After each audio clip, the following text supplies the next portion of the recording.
All right, here we go. Spencer Pratt in the battle for LA. This is LA. All I want to do is suck. What up, bronies? My brony bros. Did you know what you're doing to me?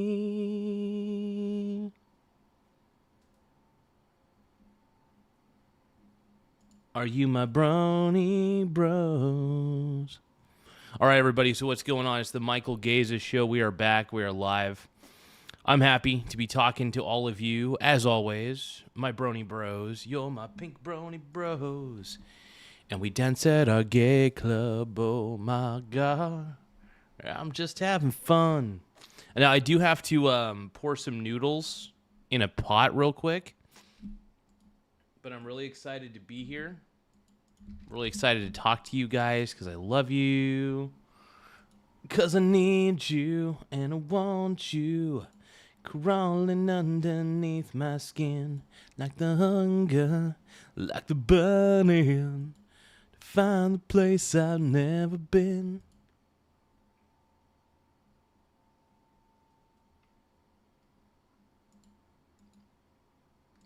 Want you.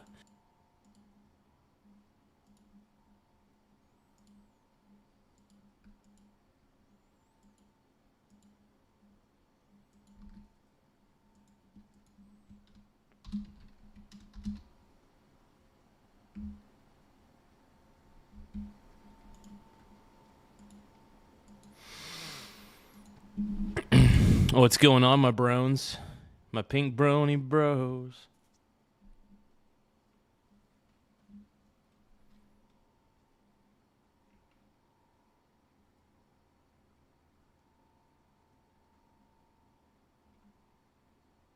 All right, so the question is, who's going to be the next Los Angeles mayor? Spencer Pratt?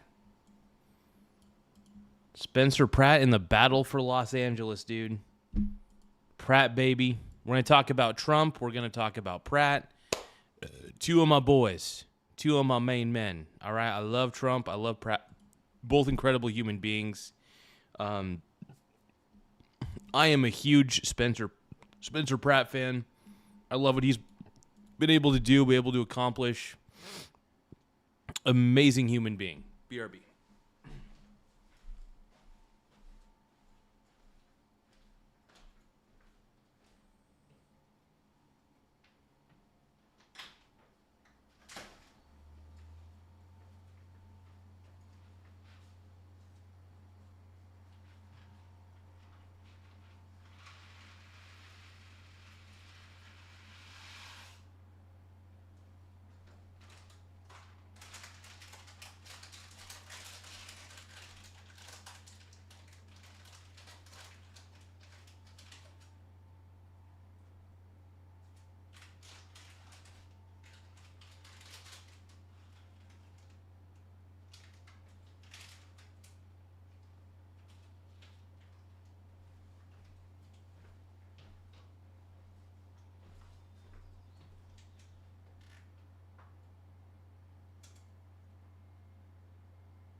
Okay. What's going on? Okay, sorry about that. I had to put some stuff in the pot. I had to. I'm doing some noodles. Doing lots of noodles right now. Noodles. Okay. So Iran launches attacks on Kuwait and Bahrain, but first we got to look up Spencer Pratt.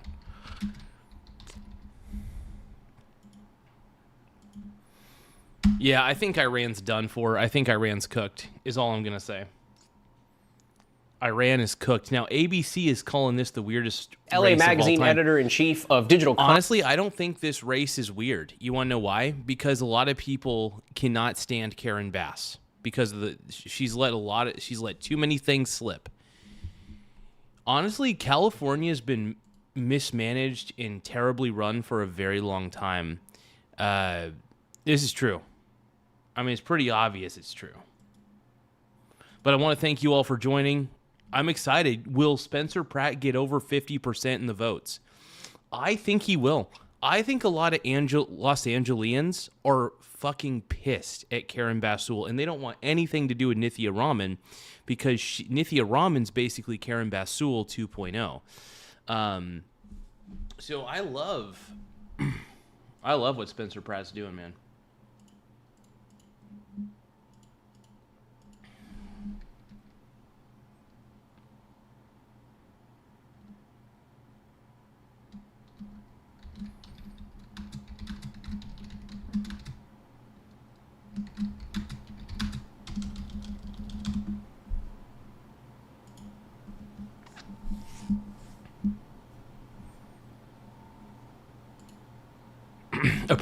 ET approved username says Pratt is going to win. You already know what it is, Garza. You a smart man. Yeah, no, I already kind of figured that Spencer Pratt's going to win, but you never know. You don't want to get too cocky. I don't want to get cocky, bro. I just don't want to get cocky or anything. I want to be smart about this. Now, granted, do I believe that Spencer Pratt's going to take the kibble home? I think he's going to win it all. I think Spencer Pratt's going to do a fabulous job. I think he's going to win it. I really do. I think he's an amazing human being. I think he's good at what he does. I think he's got this, man. I really do. I think I'm a part of the Pratt pack, bro. The Pratt pack. All right? He winning. Content, Alina Abovian. Alina, sorry, your magazine has called this Los Angeles the weirdest... Oh, if you guys can, double tap your screen to like the stream. The more likes we get, the better. Once again, please double tap your screen to like the stream. We do need as many likes as we can. Annie says Pratt is the better choice. Absolutely. I think Pratt's the best thing that could happen to LA. I really do. I think he's fabulous. I love the fact that he's focusing on the real issues, and he's not just... it's good to be idealistic. It's good to be a dreamer. It's good to have a dream. But at the same time, Pratt is the more practical choice. I'm very excited about Spencer Pratt, man.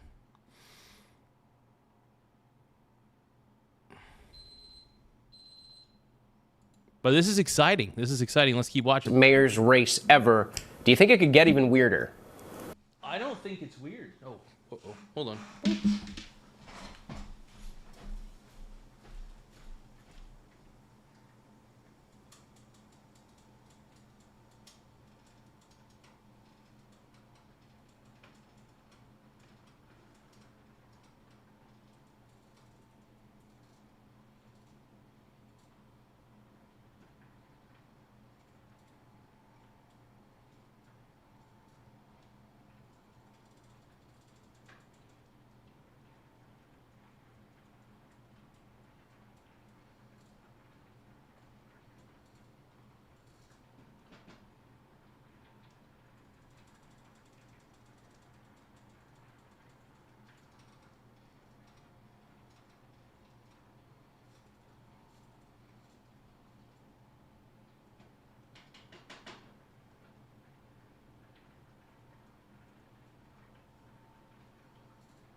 keep going, bronies.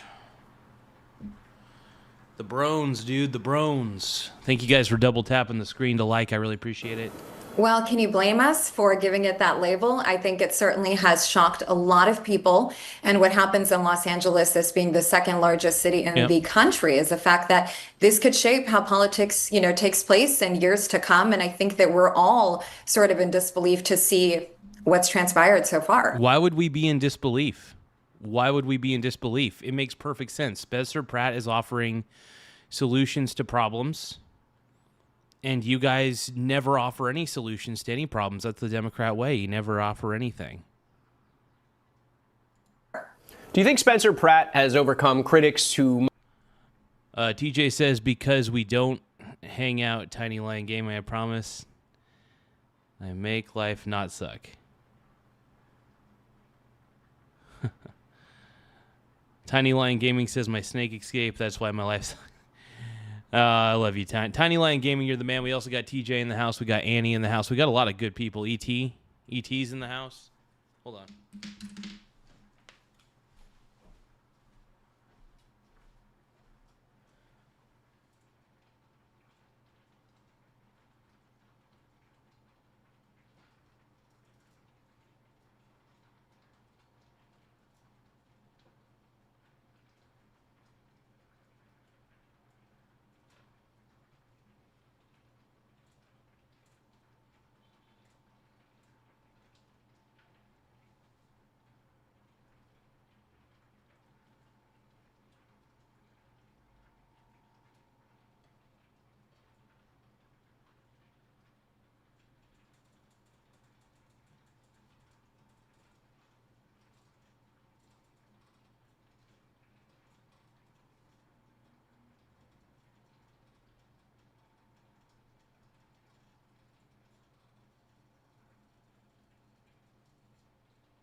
All right, you guys. Sorry, I keep like I said, I'm making macaroni and cheese and ramen at the same time in the same pot.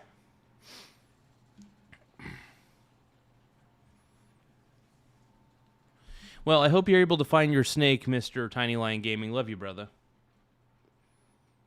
It's a frogging baby snake somehow squeezed out of the closed cage. Oh. Only had him for 2 weeks. He escaped. Well, I think you'll be able to find him. What do those snakes tend to eat, by the way? I was going to say, if they tend to eat, I don't know what they eat specifically, but maybe you could lure it back in.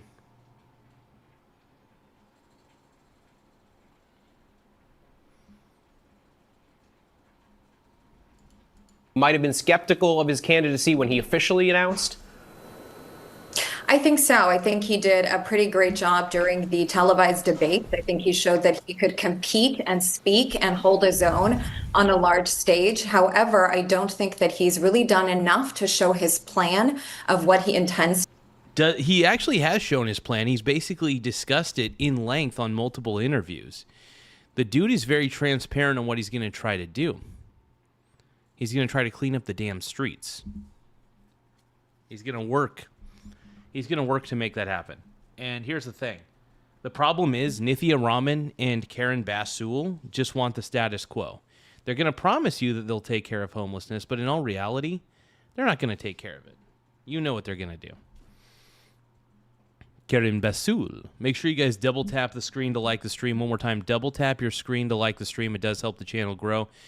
We're currently at 8 likes. We're trying to get to 100 likes in the next 30 minutes. Once again, we're trying to get to 100 likes in 30 minutes. So please double tap your screen to like the stream, as it does help the channel grow in more ways than one. Oh, there we go. Karen Basul. Okay, let's take a look. To do once he takes office, or if he takes office, of course. So I think there's a big disconnect there in terms of. I think people realize that he's going to win. I think it's almost a foregone conclusion. Allegedly. The bridge. Can he really do? I think he's going to win. I really do. I'm excited for this. I don't even live in LA, and I'm excited about this. My ramen's going to be mush. I'm aware. It's a very odd, so I decided to cook the macaroni and cheese the same way that I would cook the ramen. I even poured the cheese inside the boiling water. I'm an idiot, I know. I just thought it'd be fun. I was like, fuck it, let's do this. Let's experiment a little bit. Do the job? I'll still eat it one way or another. Or is he just, a big talker? And Alina, the LA fires are really a hot button issue in this race. Has Karen Bass convinced enough voters that she had a handle on the... I love how they're just saying he's a big talker.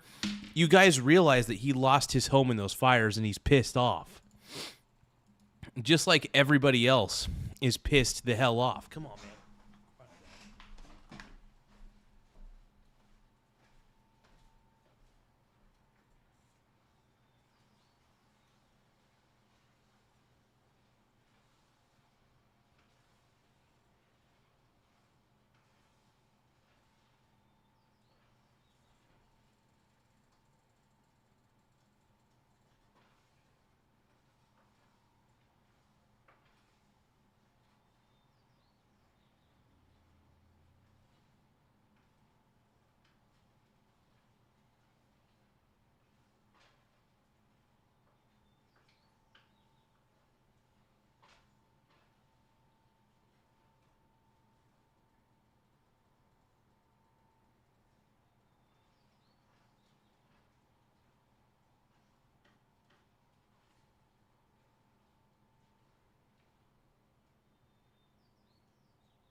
Okay, here we go.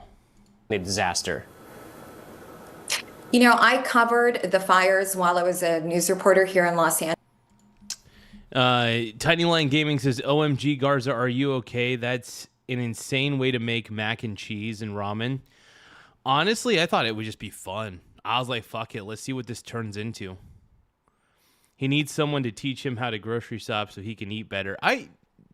Just to let you know, TJ, I eat all right. I eat okay. I'm not saying I eat the best, but, for the most part, I do eat whole foods, but sometimes I like to have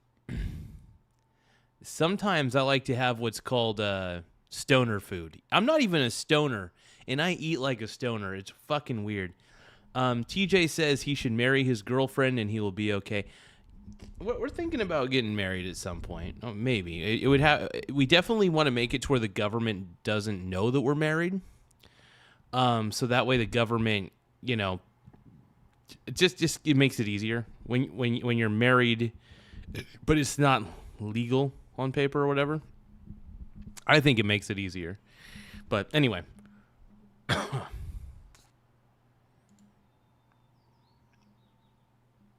Angeles, and it's frustrating. It's heartbreaking. And I think that's really the big thing that is going to be the deciding factor in this race. People feel very frustrated after the fires. They haven't really seen the rebuild happen in the way that they would hope.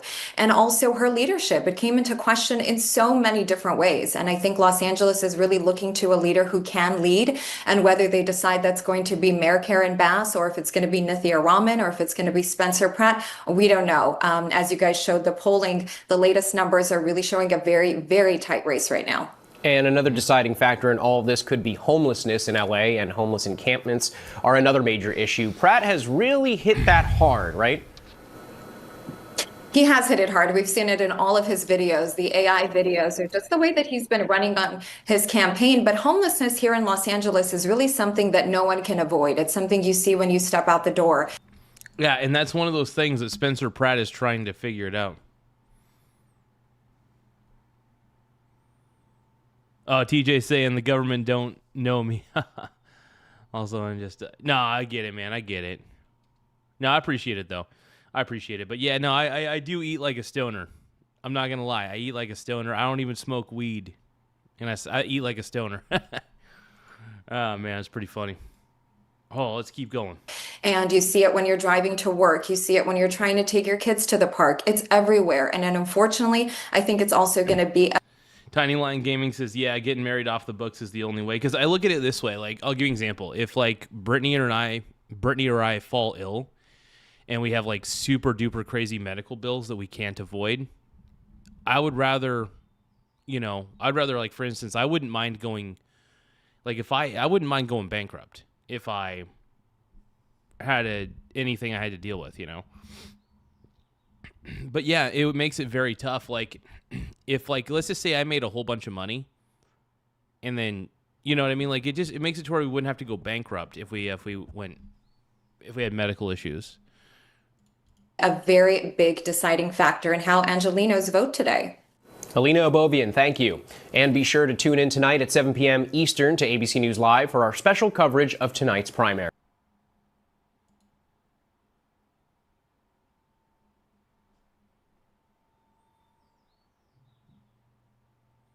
The 5 on Jill Biden covering. Oh, Joe, they don't love you like I love you. The doctor is making more house calls. Former First Lady Jill Biden. Oh, my God. She went on The View. For prescription for denial to The View earlier today, where the lady. She's doing a book. She's doing her cash grab book. I love it. Performed an autopsy on Joe, Kamala, and the whole 2024 campaign. Watch. Is there any part of you that went into protection mode of like, Joe, you can't keep doing this? Like, they're taking so much from you. But the doctors told me he was fine. I'm not a doctor. I mean, I am a doctor. Yes, you are, Dr. Biden. On Vice President Harris, do you think that she could have won if she had had more time in the race? I thought she was going to win. I mean, I went out there and I campaigned for her all over the country. Yeah. Tiny Lion Gaming says, yeah, lol, I smoke enough THC. Oh, it looks like TJ and Tiny Lion Gaming are going to have a toke-off. Hold on, I got to stir the rest of this.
Bone Appa freaking tea, dude. I told you guys this would turn out all right. Look at that. Show you guys reasonably. Look at that. Now that's what I call fucking 5-star, bro. Now that's a 5-star meal, bro. I'm a creep. Here we go. All right, let's keep going, man. Yeah, I mean, it looks good to me, man. I'm going to be eating it here in a second. You could tell by my face if it's going to be good or not. But do you think the abbreviated timeline may have made it too big of a task? No, she was up to the job. Otherwise, why would Joe give her, say, here, Kamala? I mean, she was up to. Kamala stole it, dude. No, I don't have any black pepper in this thing. I'm pretty plain, man. I just want my cheese and I want my chili sauce. Otherwise, why would she run for president if she didn't feel she was up to it? I went to bed assuming she would win. I ran into the bedroom and I woke Joe up and I'm like, Joe, why didn't you tell me this? Why didn't you wake me up? And he said, yes, she lost. And I was shocked. Do you think she should run again in 2028? That's up to Kamala. No, dude, you should not be shocked that Kamala Harris lost. Like, the writing was on the freaking wall, dude. Kamala Harris was one of the most incompetent. She was just as incompetent as our boy Joe Biden. She was just as bad. Double tap the screen to like the stream, though, you guys. The more likes, the better it is. I love you guys. That's up to Kamala. All right, Kellyanne, tell me about that was cringy, Jill man. Biden and her relationship with Kamala Harris, because it really feels like she would be selling a few more books if she were actually honest about the state of their relationship, because Kamala was not as kind in her memoir. What gives there? Let's roll the tape. When they debated in that big primary in July or so of 2019, shortly before Kamala dropped out of the race with zero electoral votes, the Democrats didn't want her. Why should the rest of us be siding with her?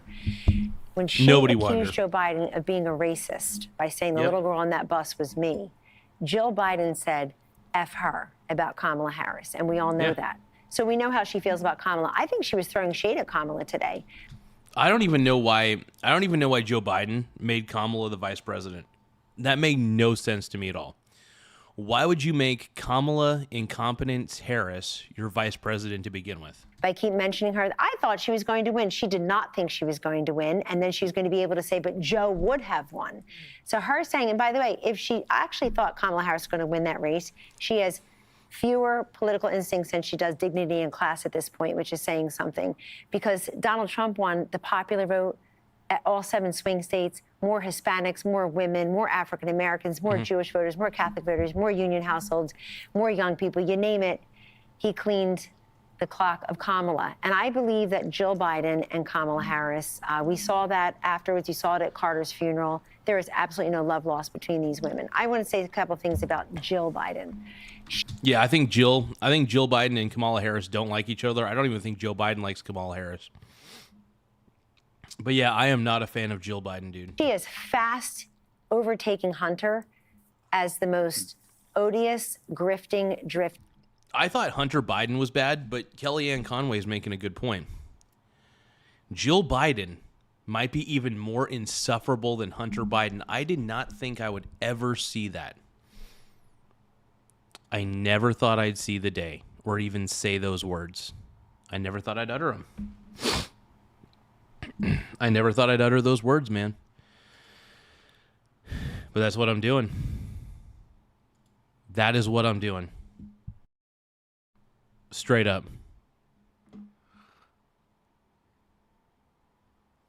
Did he really? TJ, did he really kill the 16-year-old citizen, dude? That's insane, really. That I did not know. I don't know if he did, TLG, but I never heard about that. They must have covered up that story, man.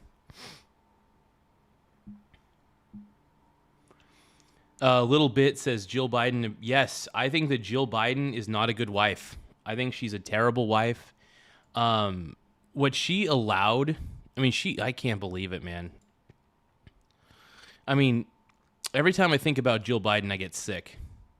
I get utterly sick. I think Jill Biden is awful. I really do. Repulsive Biden, and that's saying a great deal. She is a gold digger with this book tour. She's a gold digger married to the Tin Man. And that is such a dude. That is a good analogy. Forgive her for lying to the country again and again. Not just the night of the debate, because she seemed pretty rattled by her husband's condition. But she just loves the limelight. That's all she does. She loves the limelight. She loves the fame that came with being the first lady. That's all. Lying again and again and again. She acts like her husband's already dead. I thought The View looked like his care team, or the cantor and the funeral director and the pastor, and not a bunch of women who, of course, wanted him to win and did everything they could to help Kamala to win. Karine Jean-Pierre tried this stuff with her memoir, too. She tried to clear her conscience and pretend she hadn't lied every single day to the American people. And Joe was one thing, but I think this woman, we should not forgive her for lying to the country. No, she definitely lied to the country, and I think she's a snake. Yeah, and Jesse, if you think that your husband is in the middle of a stroke, wouldn't you intervene and make sure that he got medical care as quickly as possible in order to... Exactly. And this is why I think that allegedly what happened, I feel like Biden running for president to begin with was elder abuse. I firmly believe it was elder abuse.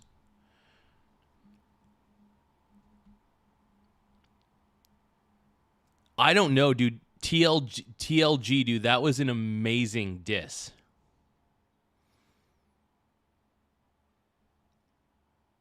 Dude, TJ, I had no idea about that, brother. I had zero idea about that. No way.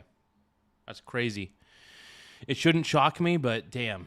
Depends on my relationship with my husband. Would you really wheel him out to a Waffle House and poke him and get him to say something? I don't know. They first said that he was given no medical care. Binder went out at the briefing and said he did not see a doctor after the debate. And then Joe told donors that he did see a doctor. And then when it got out, he said, oh, no, that was for my cold a few weeks later. And now they're saying a doctor evaluated him that night backstage. Yeah. So they still can't get their stories straight. This is rough. This is not a... Well, it's because the Democrats are lying. I mean, that's what it boils down to. Double tap the screen to like the stream if you think the Democrats are lying. Let's keep going.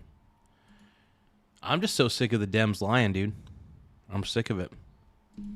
I think most of America is sick of the Democrats lying. A one-day thing. This is a week-long book tour. It starts Sunday, and then you have the Today Show and Morning Joe, and then this. God knows what she's doing for the rest of the week, but this is a week of pain because they're not asking about chips or Ukraine. They're asking about Hunter, the coup, Kamala, and the cover-up. And every question is zeroing in on dishonesty.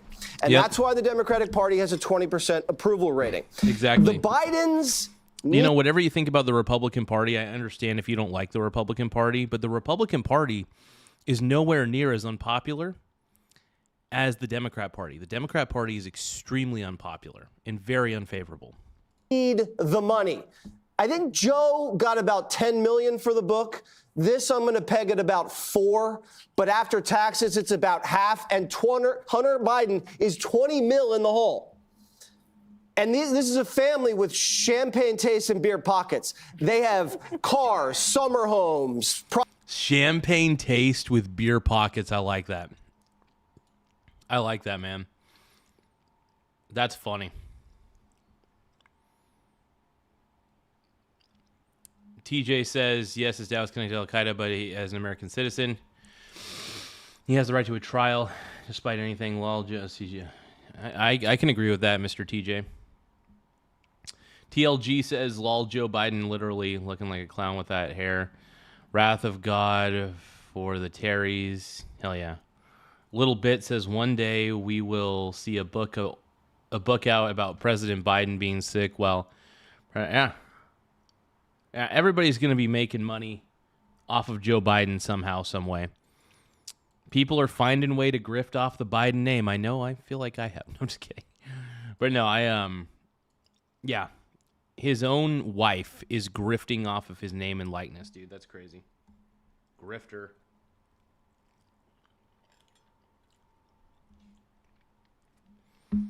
Grifters. Private schools. If I gave money to the library, I'd think that they'd steal it because you can't trust these people. This is a bad time to be a Democrat. But then again, when is it a good time? Harold, when is it a good time? And what are your thoughts on her victory tour here? Yeah, I don't think it's ever a good time to be a Democrat these days, or ever. Because the party has has a bunch of crappy policies. doesn't know what it's doing. I remind everybody, most presidents and first ladies write books. And a lot of times after they leave office, a lot of times they talk about things that you would imagine would try to be helpful and constructive. I can't figure out yet how this is being helpful and constructive to Dems as we head into what looks to be an encouraging fall for Democrats, meaning a fall election period, a midterm period. We're being reminded of some of our not glamorous moments over the last year or so politically. If President Biden had did, Kennedy, what he said from the very outset, which was to be a transitional president, to be a transitional figure in American politics, to serve one term, I think he would have been regarded far better. He would have... Oh, yeah. Exactly. If that's all his intention was. But instead, he tried to run again, and it was bad. It was real bad. Double tap your screen if you think that Joe Biden's the worst president we've ever had. Double tap the screen if you believe Joe Biden is the worst president we've ever had. Double tap it. Been a kingmaker in our party and really put our party in the country, better yet, I think on a different trajectory. When he decided to run again, I mean, I'd love to hear the First Lady talk about some of those things, Dr. Biden talk about some of those things. I mean, I don't fault her. At the end of the day, with her husband, she thought he...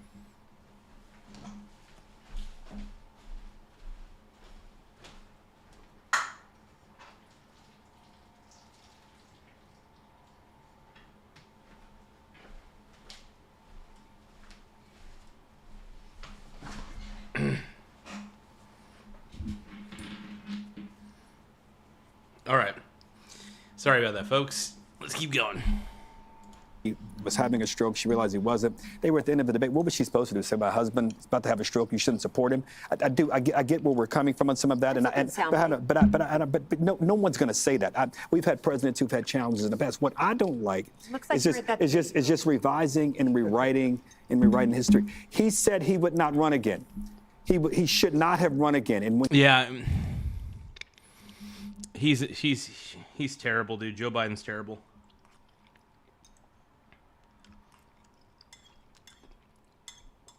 Can't trust Biden, man. Just can't trust the Bidens. I don't trust anybody in the Biden family, not one bit. When he chose to run and then did not allow us to have a mini primary to select a nominee, but he selected our nominee. And that nominee said that she couldn't think of anything different she would do other than what Joe Biden had done in an election where it was 4-1, a change election, as Kellyanne knows. That sealed it for us. And that's where I hold them accountable for, if I'm going to hold them accountable for anything. So I hope the tour goes fast and we can get back to talking about the future. The thing is, Kamala Harris would have been Biden 2.0. Kamala Harris would have been Joe Biden 2.0. Might have even been worse. It might have even been worse. Really think about that, man. I don't know, man. Jill Biden, my goodness, man, she's awful. What a dude, the Biden family single-handedly ruined the Democrat Party the same way that Nick Shirley ruined Tim Walz's political career. Hell yeah. Future. Well, if it's anything like Kamala, it'll be interminable. Like Joe Biden's trips to the tinkle room in the middle of the night. The tinkle room. Yeah, so, Dr. Drill, she's a doctor, Greg. Yeah, and she didn't raise the flag when he was peeing 7 times a night. She's like the doctor who tells everybody she's a doctor until... She's got a doctorate. Here's the thing. She's got a doctorate. That's fine. Good for her. But, yeah.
Okay.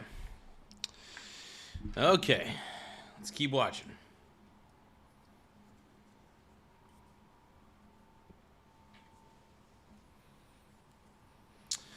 Okay. Well, somebody's choking in a restaurant, and then she goes, "Oh, I'm not that kind of doctor. I just got an advanced degree in art history. Please call me doctor, but I have no use whatsoever." I love how the audience laughed when she said, "Oh, it's the doctor." This is not a mea culpa. It's reconstructive surgery. She's trying to repair everything they've done. What does it say about the political world? And I don't know if it's the entire political world or it's just this, but it's always going to be about cashing in. At the end of the day, I just coined that phrase, no matter how seriously you took the last Nobody Democrat likes the White House. Nobody likes the Bidens at this point. The Biden family were the worst thing to happen to the Democrat Party. Whether it was the incompetence and honestly, the worst thing to happen to the American people, allegedly. Threats or the deception, they never took it as seriously as you did. And I think that's the real crime here, that for 4 years you had a man, Joe, telling the American people that we're facing a violent threat from white supremacy, an existential demonic figure in Trump. And then you turn that spigot off, and now you're peddling books and doing speeches. What happened to this? Oh, yeah. This is just too good. It's too rich, man. It's too rich. I love it. I love it. This is hilarious. Pending doom we were promised. It just ends. It's like if the world was truly ending under Trump, would you bother writing a book, creating a library, buying a beach house? No, their entire political mission is different to them than the people that they lie to. It's a completely different thing than we Exactly. It's all based on a lie. It's all based on a bloody lie. think it is. It's all a game. Gain power and status, translated into money, so you have generational income. Suddenly you're like meeting with your adversaries on podcasts. Oh, I didn't really think you were racist. It's almost like that scene in every movie where the hero is leaving in slow motion and the house goes up in flames behind them. That's how they treat their time in office. I'm out, goodbye, don't care. Yes, if That's only true. Hunter could sell a few more paintings. Yes. I want to buy a Hunter Biden painting, by the way. I want to support Hunter Biden's habits. I want to buy a Hunter Biden painting. Please. Help. You guys got to help me buy a Hunter Biden painting.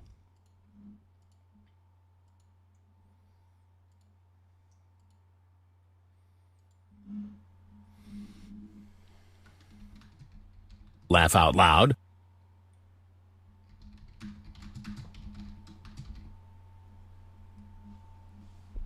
Hey, thank you so much, LU, for the gift. Appreciate it.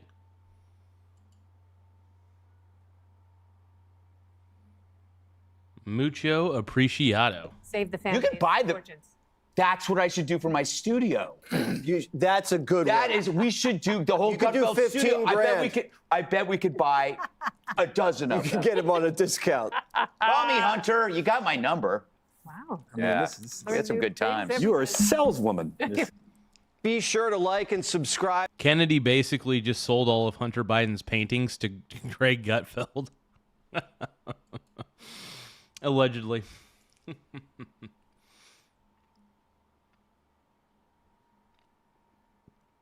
Let's see here. Well,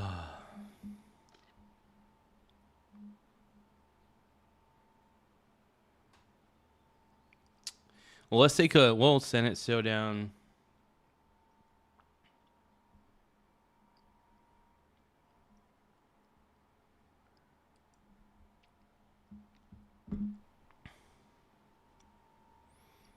Now let's take a listen here. A lot more to talk about in America right now. And for this, I want to bring in Jesse Arndt from the Manhattan Institute, who is a real expert on polling, and there's a couple of big elections I want to get into. So, Jesse, thank you so much for joining us. James, thank you for having me. It's good to be with you. Yeah, awesome. I want to start with Spencer Pratt. So this is, today's his big day. It's the LA mayoral.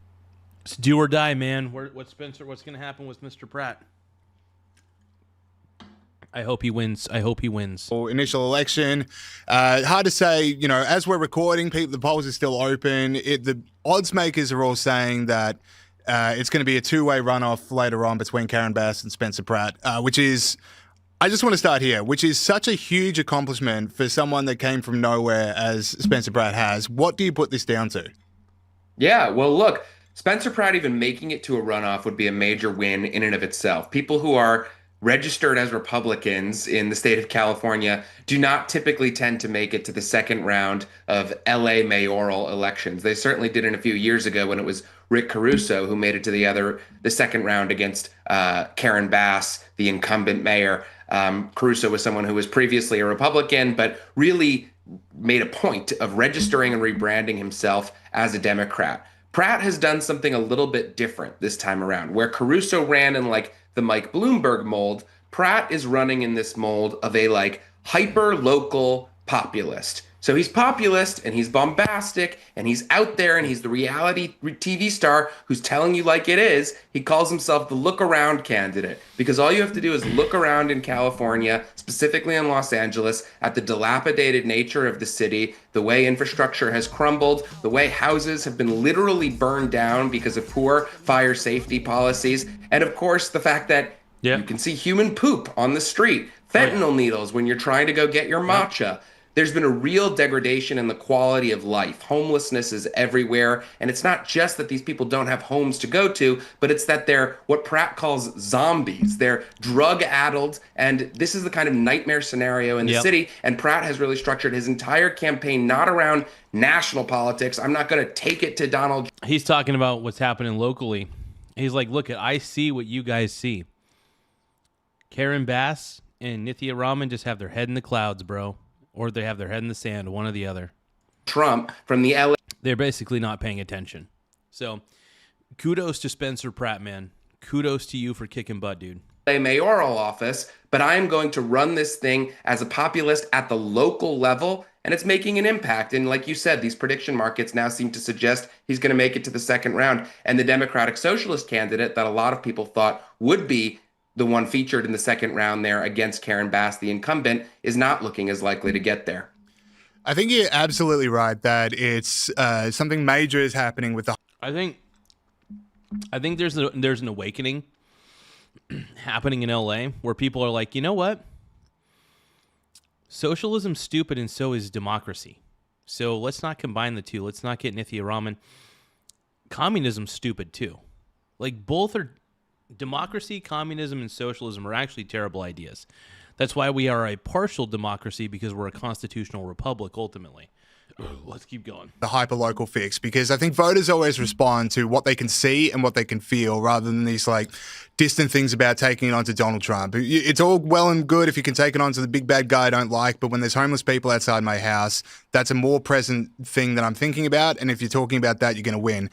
But the second thing that I think Spencer Pratt's getting into, which I think separates him from pretty much every politician that's run for an election since Donald Trump 2016, is that he's gone all in on being funny. Like these AI videos, they're funny, they're engaging, they're, cheeky, they're arrogant, which are all really incredible things that politicians don't get into. And the thing that makes it powerful for me is that if you're Karen Bass, you cannot afford to be the joke. Like, if you're the leader, if you're the incumbent, you're supposed to be the person in charge. You can't be. Oh, Karen Bass is absolutely the joke, and nobody likes her. Nobody wants her. Nobody needs her. Nobody wants her. Be the butt of the joke because you lose your authority, you lose your status. So what Spencer Pratt's able to do is use being funny to completely change how this campaign's being run. Yeah, exactly. I will say this little bit. Everybody says that, oh, we're a democracy. Democracy dies in darkness. We're not a democracy. We're a constitutional representative republic. Exactly. It's just crazy, man.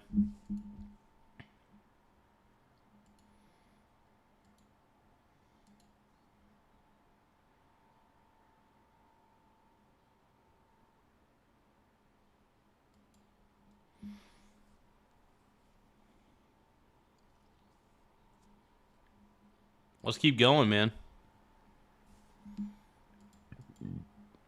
Yeah, I think that's the Trumpian quality in Pratt, right? Trump is a bad analog for Spencer Pratt in a lot of ways. I think Trump sort of sought to needle people and upend everything about politics, the good, the bad, and the ugly. Pratt has a little bit more of an optimistic message. He says, we're living in filth and it doesn't need to be this way. But he's straightforward. That's why we like Spencer Pratt. That's why this show is pro Spencer Pratt, because it feels like he's got a real way forward. You know what I mean? It feels like there's a real way forward under Mr. Pratt.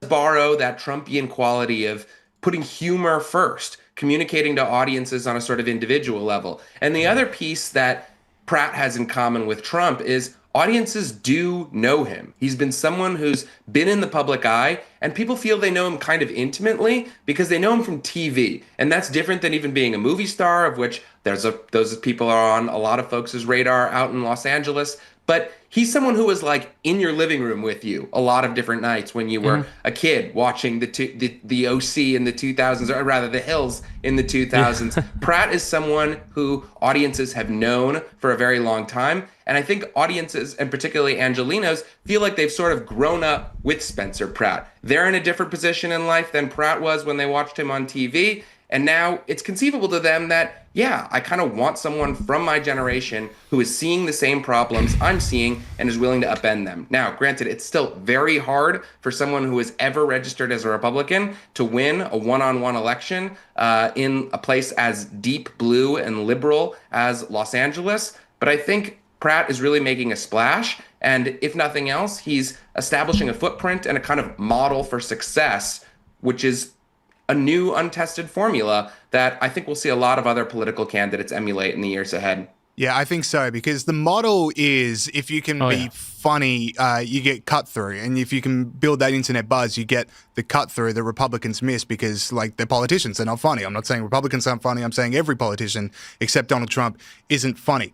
But the second part of this area for me is that we have Spencer Pratt seems to be at the middle for me of two big things, which is one, his celebrity power, but two, the rise of AI. Now, these AI videos, they're just taking over social media. They're very funny. I watch a lot of them, but no politician's been able to harness those AI videos.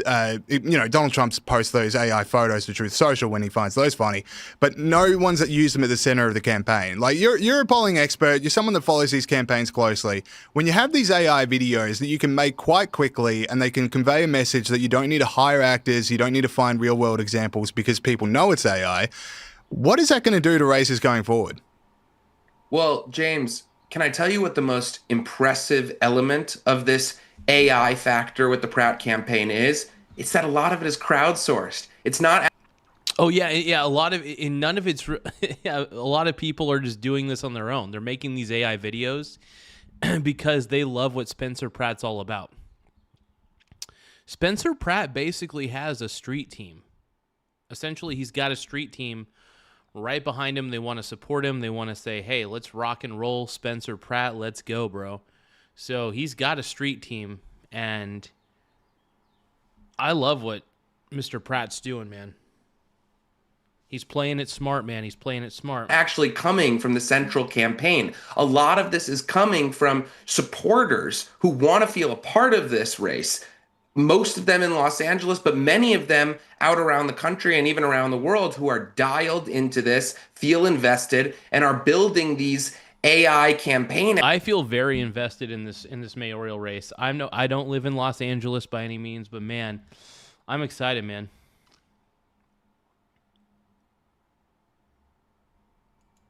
Ads to insert that not themselves into the mix, but to contribute to the message. And I think that is what is most fascinating to me about this phenomenon. Obviously, yes, it's going to upend campaign advertising, just like it's going to upend all other forms of advertising. But I think the really interesting aspect of this is that it's comparable to memery. It is like an internet phenomenon where people can develop their own high quality political messaging that is attuned to what a campaign is talking about and feel a part of building that campaign's message, especially if the campaign embraces it and brings those people into the fold. That is another thing that Obama did really well in 2008 by harnessing the energy of social media when it was brand new on the scene. And the Trump campaign actually did in 2016. They got themselves into some trouble on a couple of occasions because there were innuendo or they were coming from unsavory corners of the internet, some of the memes that the Trump campaign was engaging with. But Pratt is essentially doing another version of that. More than just the campaign utilizing these technological tools, it's the fact that they are engaging with voters who want to feel a part of this campaign by embracing those tools. And I will admit, Spencer Pratt has utilized social media so intelligently to put the messages out there. He knows it's where a lot of people are at. So he's putting out the messages and he's doing what he's got to do, man.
There we go. Just won the game.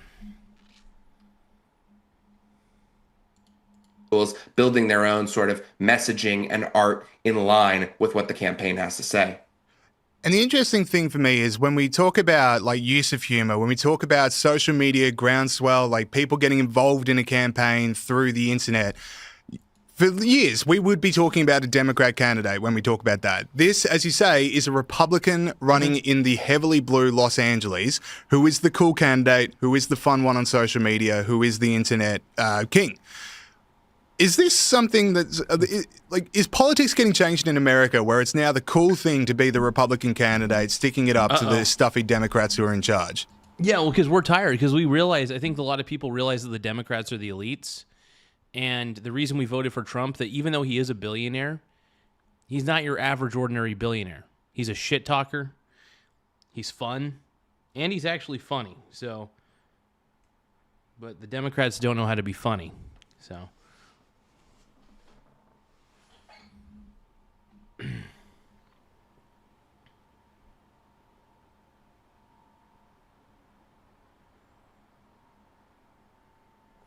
Give me 1 second.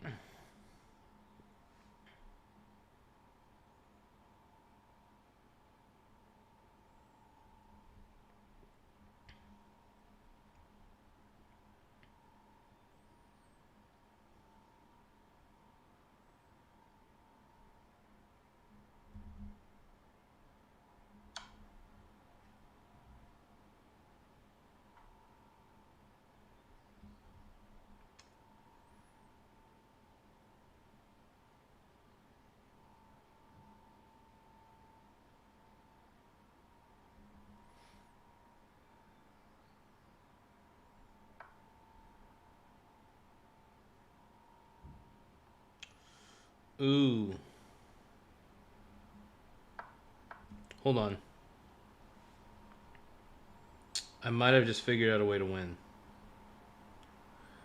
This could take it all out.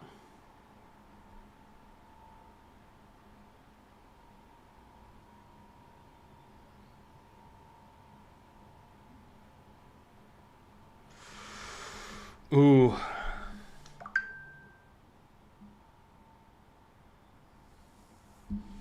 My dad is saying your boy is going to lose. He never embraced the futa flute. Well, that is precisely why he's going to win, because he doesn't care about the futa. Give me 1 second, though, you guys. I'm trying to figure out my next chess move.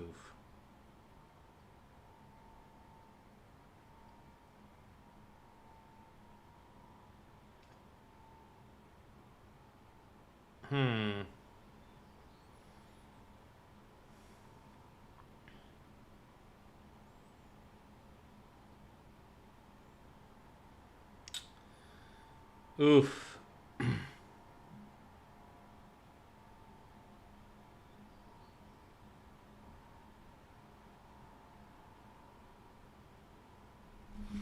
Well,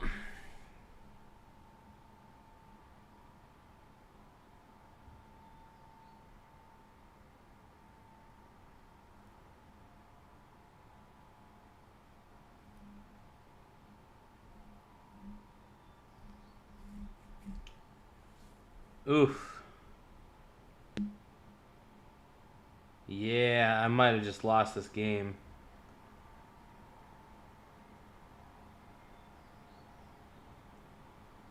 Shit.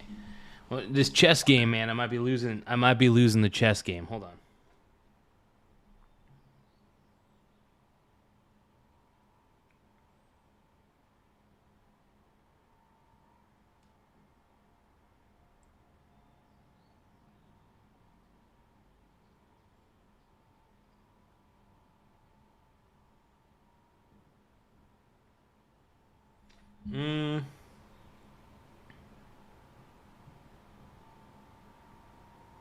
Oh, wait. Kill the queen. And then the king can't kill the bishop. The rook can kill my queen. However, I can kill the rook with my bishop. And that'll even out the playing field.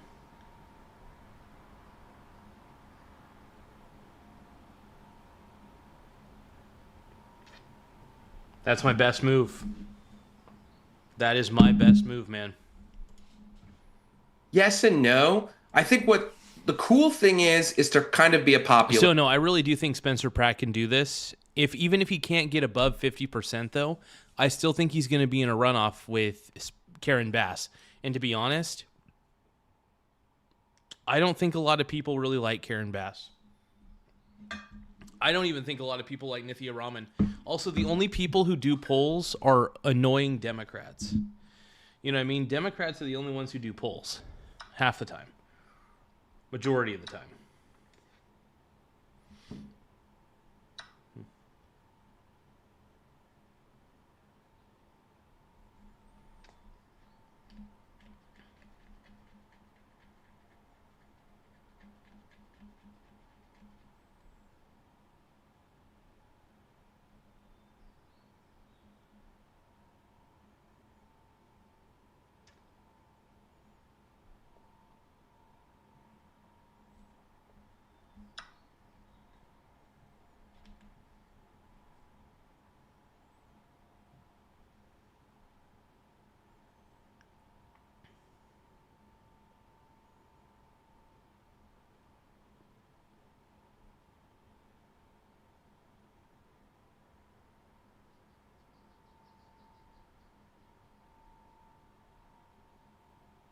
All right, I actually think I might end up winning a chess match. I was down 4 points in this chess match, so the fact that I'm even coming back is a little bit of a minor miracle at the end of the day. So, crazy. Insurgent outsider. But what a lot of campaigns are now learning in the United States is that being a populist insurgent outsider doesn't just mean being a conspiracy-obsessed maniac who can only talk about Israel and Epstein all day. It means you're actually invested in the issues that people care about, not just the issues that are filling up your algorithm, okay? So in Pratt's case, that has been these quality of life issues, housing, homelessness, affordability, crime. That is what he is dialing up. And he is showing that you don't need to be a conspiratoid schizophrenic to run a populist campaign successfully. I think that Democrats are sort of having this. TJ's quoting some good stuff, man. TJ's kicking butt right now. TJ's kicking butt in the chat, dude. He's quoting some scripture, man. I like that. Let's keep going, man. TJ is also quoting Genesis 2:3 and Romans 5:12 also. Hell yeah. This ugly wake-up call. Well, I wouldn't say quoting, but referencing. Themselves in a lot of the Senate races. They went and recruited candidates like Graham Plattner, who is their candidate in Maine, who is a guy who spent years posting racist, misogynistic, anti-American military, all kinds of conspiracy, bizarre nonsense on Reddit. And you can kind of tell he's like a Reddit-brained candidate, the kind of guy who would get a Nazi tattoo, but also call himself a communist online. And they are understanding now that the Of course. So Plattner, that is hilarious that Plattner was a Reddit user. That makes perfect sense. Plattner is the quintessential Reddit user. That makes so much fucking sense. Because, dude, the quintessential Reddit user is usually unhinged, the typical one. They're unhinged, they have really bad ideas, and I don't know. Politics on Reddit is a slush pool, is a cesspool. It's disgusting. Populist phenomenon doesn't mean you just pick out someone crazy. You don't just take Graham Plattner in Maine, or you don't just take, on the Republican side, a guy like Thomas Massey in Kentucky. To be a successful populist, you have to be attuned to what real people care about, not just what the algorithm is going to reward. I want to move on to that Graham Plattner fella because I am obsessed with this one. As you say, this is a guy that posts awful things to Reddit. He physically cannot. Plattner's so terrible, dude.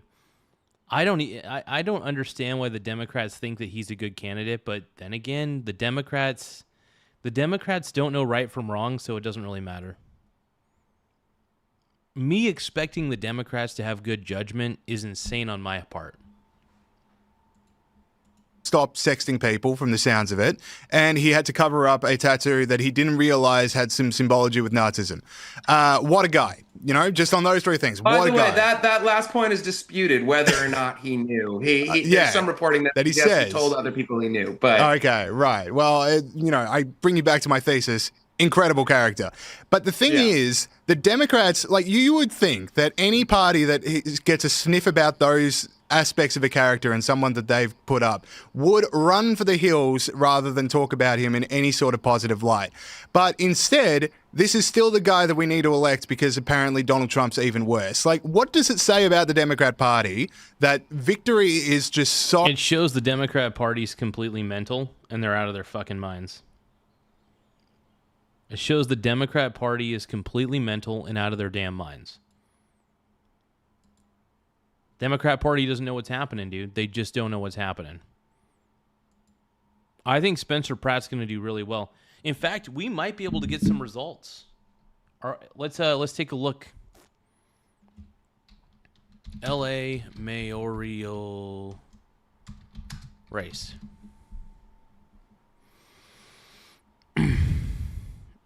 Let's look this up on Google.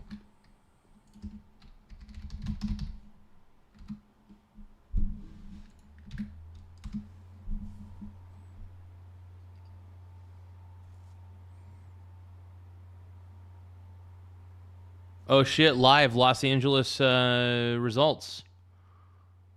Okay, live results, NBC. Let's take a look. It's too early to call. So far, 45.4% expected votes in. Nithya Raman got nothing. Spencer Pratt's in second place. Dude, I really hope Karen Bass does not get over 50%. That would really make me sad.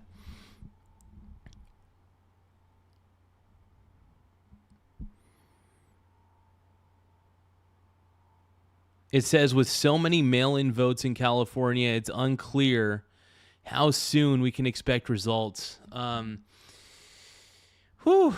So estimated remaining is 430,000 votes remaining. So honestly, it's pretty close between Pratt and Bass if I'm looking at those numbers. Oh my goodness, man. Spencer Pratt, baby.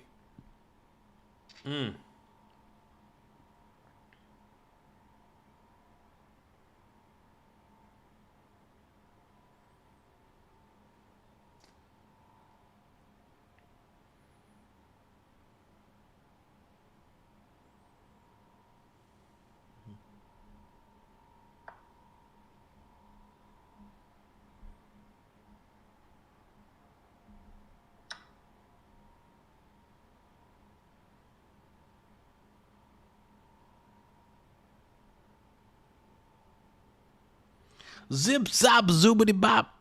Let's see here. Los Angeles Mayor Carrie Bass faces two serious challengers as she battles for a second term amid major criticism of her time in office. Former reality TV star Spencer Pratt, a Republican whose home burned in the 2025 Palisades fire, is coming at Bass from the right, while City Council member Nithya Raman, a former Bass ally and Democratic Socialist of America member, yuck. Democratic socialism is the stupidest, most low IQ concept, and you're taking two shitty ideas, democracy and socialism, and combining it. They're both crappy ideas. We're a constitutional representative republic, by the way, and democracy doesn't work. That's why we're a constitutional representative republic and not a full-on democracy. If a candidate gets a majority of the vote, they will win the election in one go. If not, the top two candidates from all party primary advance to the general election.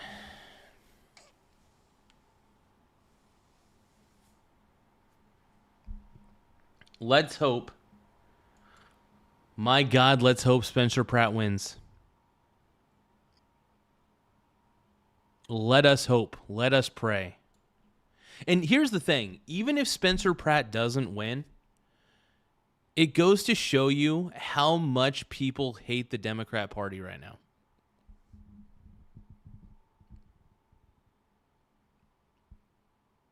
Oh, Tim Smith is in the house. Hell yeah. Hold on. Tiny Lion Gaming says, Garza, didn't you say something actually died in the background of a Karen? So allegedly somebody like OD'd in the background. It was like a homeless person, unfortunately. And it sucks, dude. It is. The fentanyl epidemic's a real thing, man. Annie says, why would anybody vote for Bass? Go Pratt. Tim Smith says, Karen Bass sounds like the most annoying fish you can catch. TJ says they're about to make fishing, hunting, and farming here illegal. Yes, I heard. So I think people are going to overwhelmingly vote against that. I hope they do. Tiny Line Gaming says stocks, they cannot do that. That breaks the Constitution stocks. Hey, we got Blue Meanie. It's Frog Eat Frog, though. Blue Meanie is Frog Eat Frog's burner account, which is sexy. It's Frog Eat Frog, everybody. TJ says little bit here in Oregon is the IP28. You guys got to look it up. IP28 is ridiculous. Everything we try to pass, dude, Oregon is trying to be overregulated and stupid is what's happening. I think Oregon is trying to get really, really dumb. Okay, so I think we got more votes in. I mean, Spencer Pratt's kicking some butt, though, man. There's still more votes that need to be counted. I am hoping that there's some form of election integrity here. It's a hope. I believe that there will be. I hope my faith in the system is not unjustified. Because sometimes I do not have faith in the system. Blue Meanie says Garza banned me. No, I didn't. Dude, Frog Eat Frog, you know I... Come on. Frog, you know I would never ban you, brother. Why would I ban Frog Eat Frog, by the way? That makes no sense. Frog Eat Frog is a staple of this channel. Blue Meanie says, Garza has no love for the frog. And he says, hey, frog. But no, dude, you guys know that I would never ban Frog Eat Frog, right? Frog Eat Frog is a staple of this show. He is the best dish available on this show. Just saying. He's the man. You're the man now, Frog.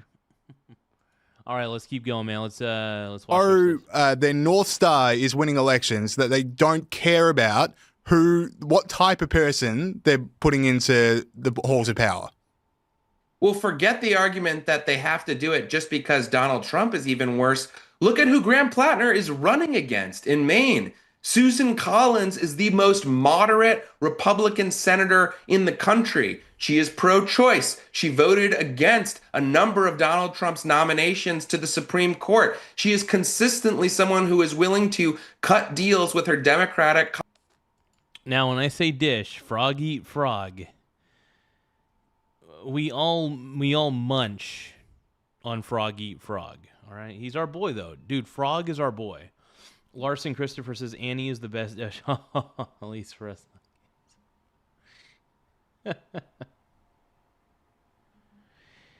Oh man, get it, Larson, dude. Hey, Larson and Annie and Tim in a treeway. Hell yeah, dude.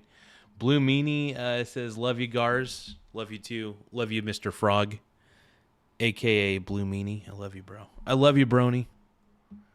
You're the man, dude. Colleagues across the aisle. And yet, Democrats feel they have to plow forward with this Plattner guy, who is really just a bottom-of-the-barrel person. Again, yeah, I can't believe they're going with Plattner. What? They're just stupid as hell. The Democrats are dumb as hell, dude. They don't know what they're doing. They just don't know what they're doing.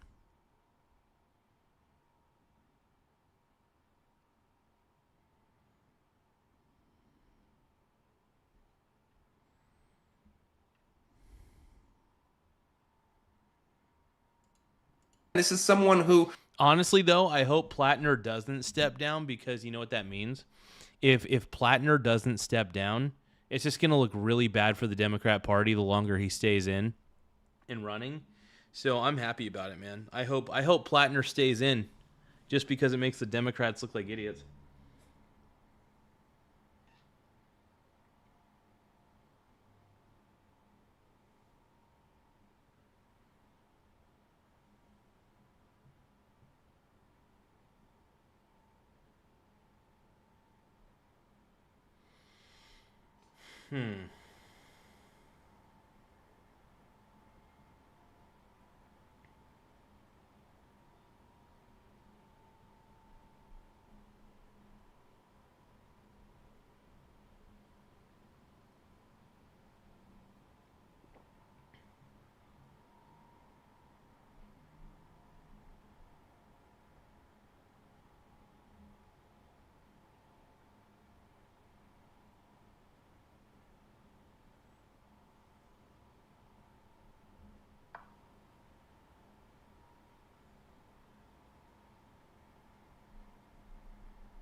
Okay, I think I figured out the game, dude.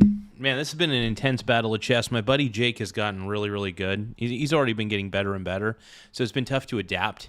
So in order for me to adapt, I have to understand how he plays, so I dissect every move that he makes in the game. I enjoy playing chess. I'm actually surprisingly a good chess player. Like, I always thought I was mediocre, but it turns out I'm not that bad. I've never even studied the game of chess, except for I played battle chess on PC when I was younger, which was fucking cool, by the way. Larson Christopher says, see you a little bit. Yeah. Hey, thank you so much for your contribution a little bit. And I'm sorry if I've been ignoring the chat. I want to apologize to everybody. I'm trying to keep up with the chat. I just want to react to as many different things as possible. I'm honestly really, really excited for Spencer Pratt. I hope he wins. I am like, I love Spencer Pratt, man. I love the Pratt man.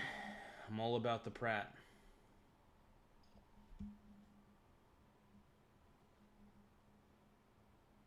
Yeah, chess is amazing, dude. I love playing it, man.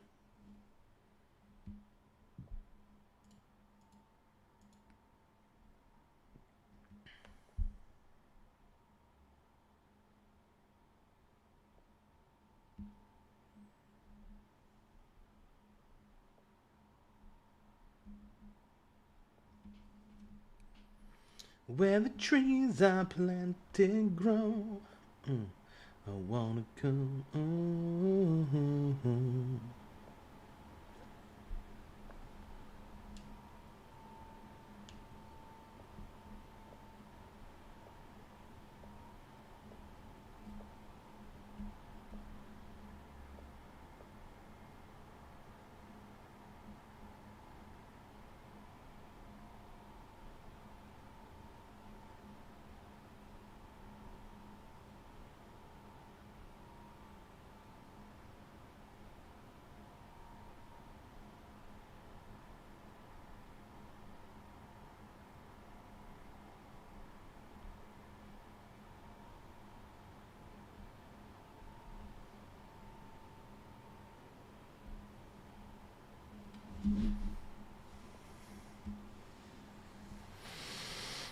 Oh yeah. Oh yeah. Oh. Let's go, bronies. Let's go, my brony bros, dude. Wrote about Purple Heart recipients, people who put their lives on the line to go fight for their country against the Taliban in Afghanistan. And Graham Plattner wrote online that they deserve to die. This is someone who speaks about masturbating in porta potties at every opportunity he gets. This guy's a dude. Plattner's a creep, dude. Plattner is a straight up creep. I can't believe I can't believe Bernie I can believe Bernie Sanders would support this guy, because Bernie Sanders is a disgusting communist. On the internet. And that is all to say nothing of the other instances that you cited in your question. We could go on. But this figure, why did he end up there? It's because, again, these Democrats felt they needed to push forward someone who they felt was in line with populism. But practically speaking, this is not someone who is deviating from the Democratic Party on any meaningful number of issues and is more moderate and willing to buck his party on certain trends in the mode of a Susan Collins. On the contrary, he is well. So I think this is going to go into a runoff. I think this is actually going to go into a real runoff.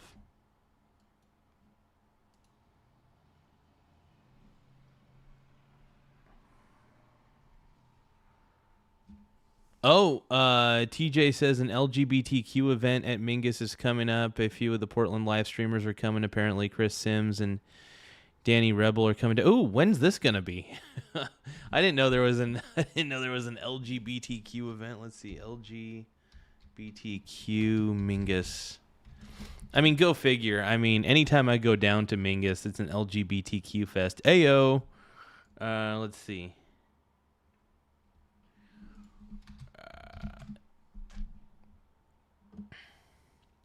Oh, okay. Coos Bay Pride in the Park. It's going to be... Oh, that's from last year. Yeah, so when's that happening?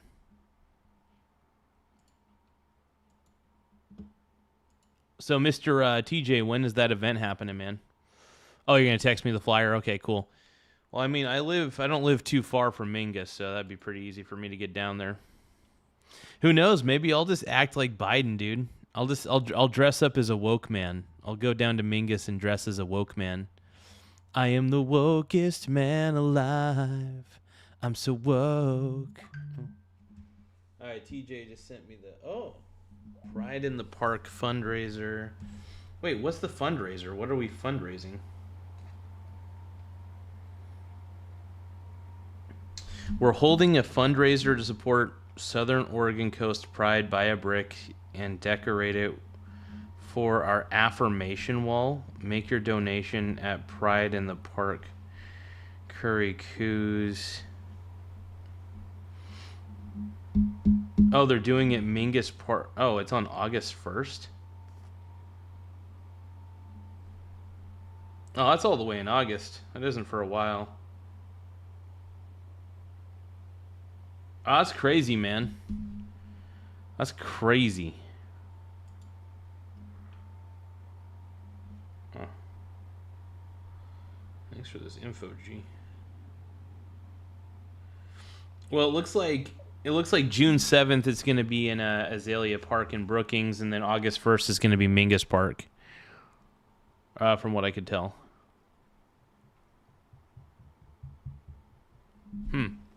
Well, that's interesting. Good for the Wokonians, man. The Wokonians, dude. Let's take a look at more Spencer Pratt, man.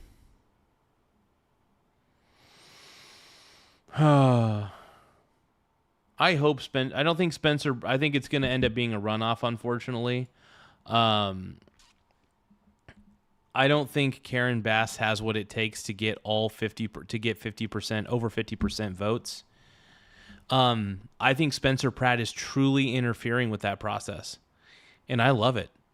I'm here for it, man. I hope Spencer Pratt gets a series of votes. So 46% of the expected votes are in.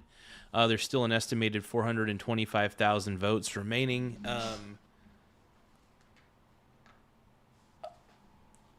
I mean, I know people are woke, but this is insane. You know, the fact that nearly 1 out of 3 Los Angeles citizens are voting for Pratt so far is actually kind of a good sign. It's hope. It's real hope, man. I think Los Angeles... I still think they should audit this election, though.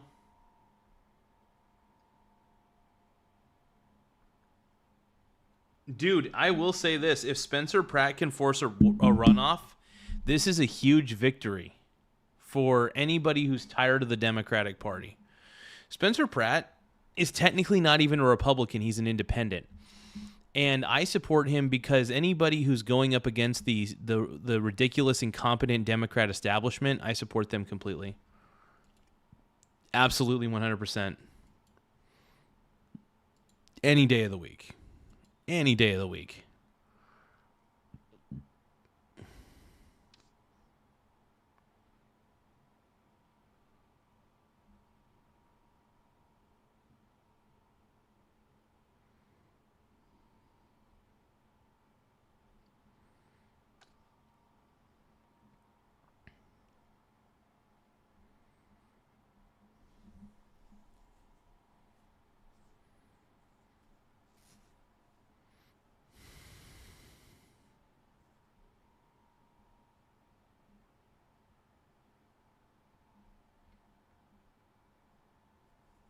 Oh my goodness. Oh, I can't watch that video. That's tough.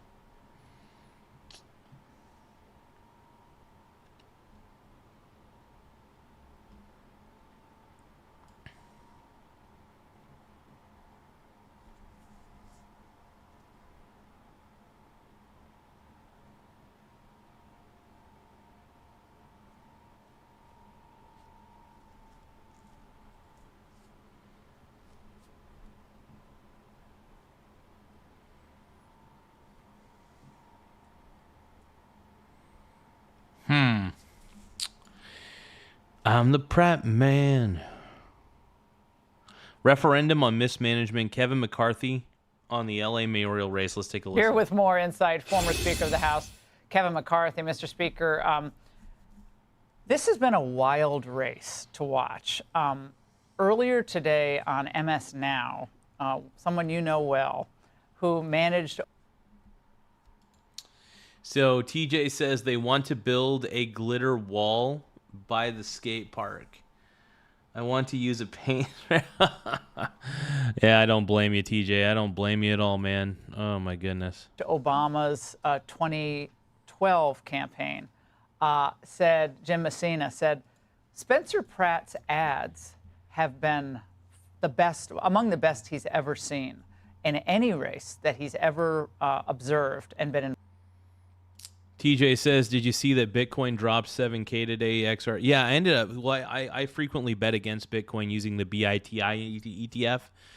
So far in the last week, I've made about a 30% gain roughly, I think. No, 25% gain. I made a 25% gain by swing trading the BITI. Basically what it does is, like I said, it bets against Bitcoin. So if Bitcoin does great in a day, BITI does terrible in a day. If Bitcoin does terrible in a day, BITI does excellent in a day. It mirrors Bitcoin 1-for-1, except in the opposite direction.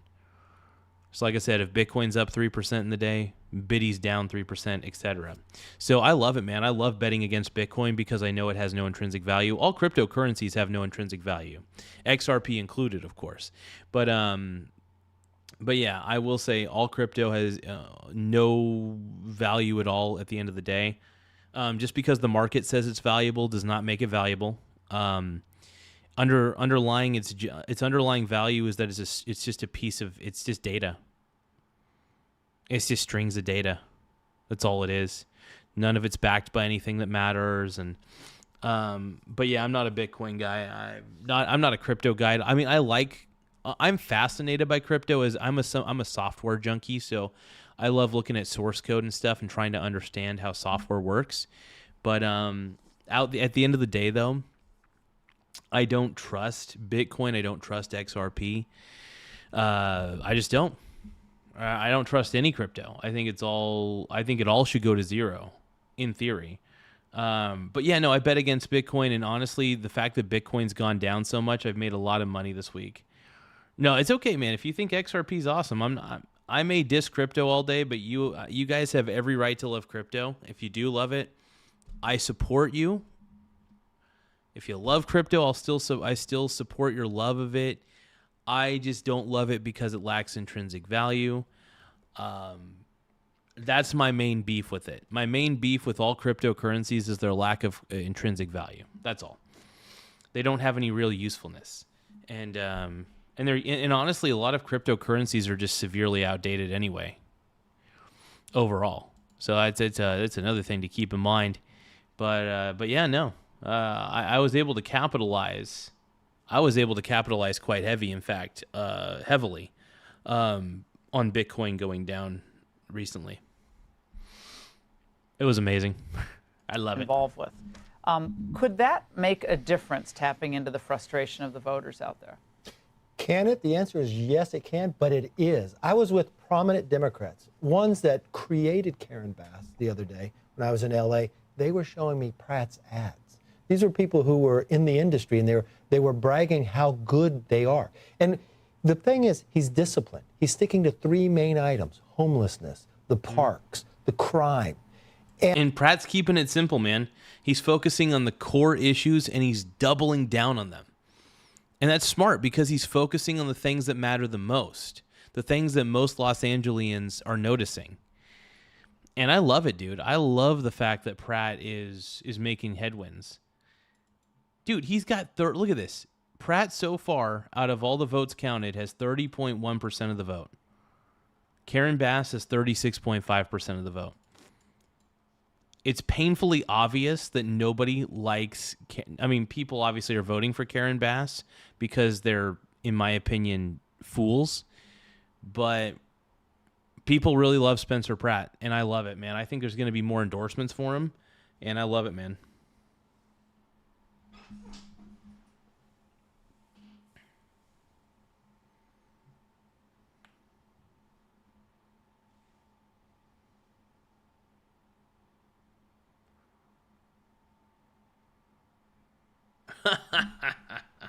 Now, I will say this, though. Silver makes sense. Silver, to me, makes sense. XRP doesn't make sense to me.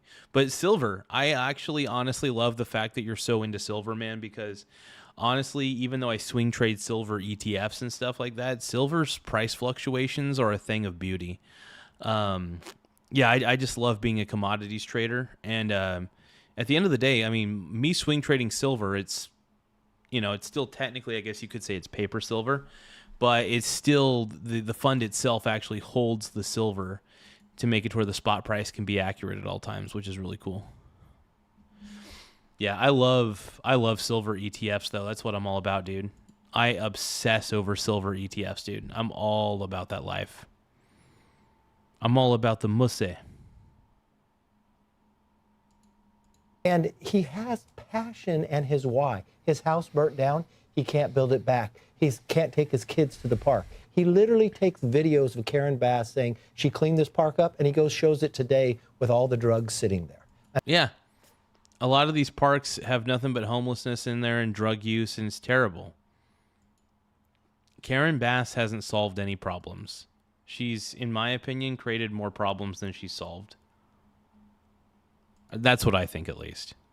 That's my opinion on it. It's just rough, man. I mean, he has tapped into something. I expect him It's raw. to be in first or second. The reason I like him and what he's done, so many Republicans.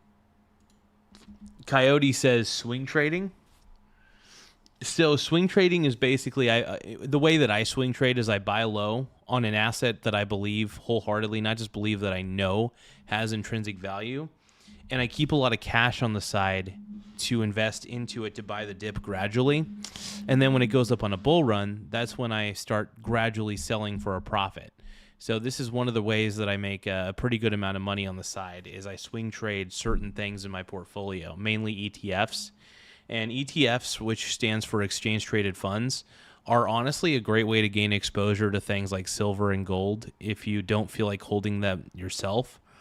But you can swing trade the price rate. You can swing trade the price fluctuations of silver through a silver ETF, which has been, like I said, it has a number of advantages just holding that ETF.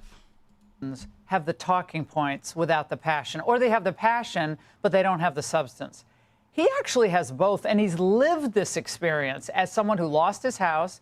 He loves this is a love letter to California. This is no fun running for governor He loves as a Southern Republican. California. He went to USC. Right. He married his family. This is what he believes. He knew what LA used to be, what Southern California. Well, you know the what dream. LA used to be. Yes. I know. I lived there in the 90s. It was amazing.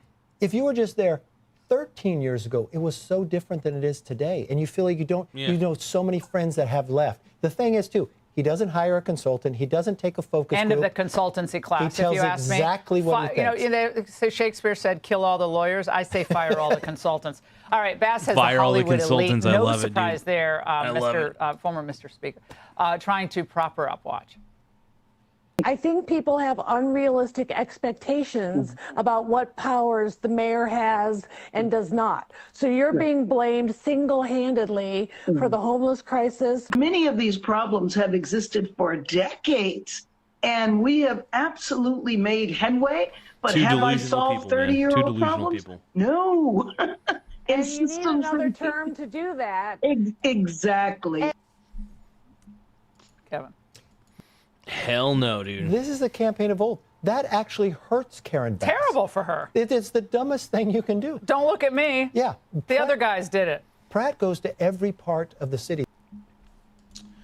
Coyote says, no, I get swing trading, but swing trading silver? Well, yeah, you can swing trade silver ETFs, the SLV. Hold on. SLV equals silver ETF that I swing trade. Because silver has a volatile price.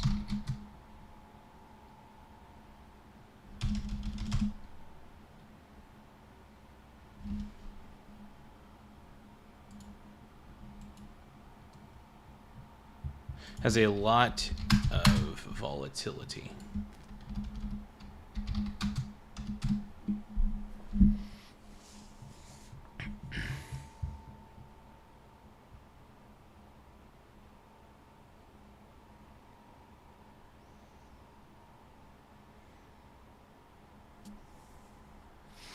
Well, you see, that's one of the reasons why I swing trade silver ETFs, because silver ETFs allow me to buy at the spot price and then sell at the spot price.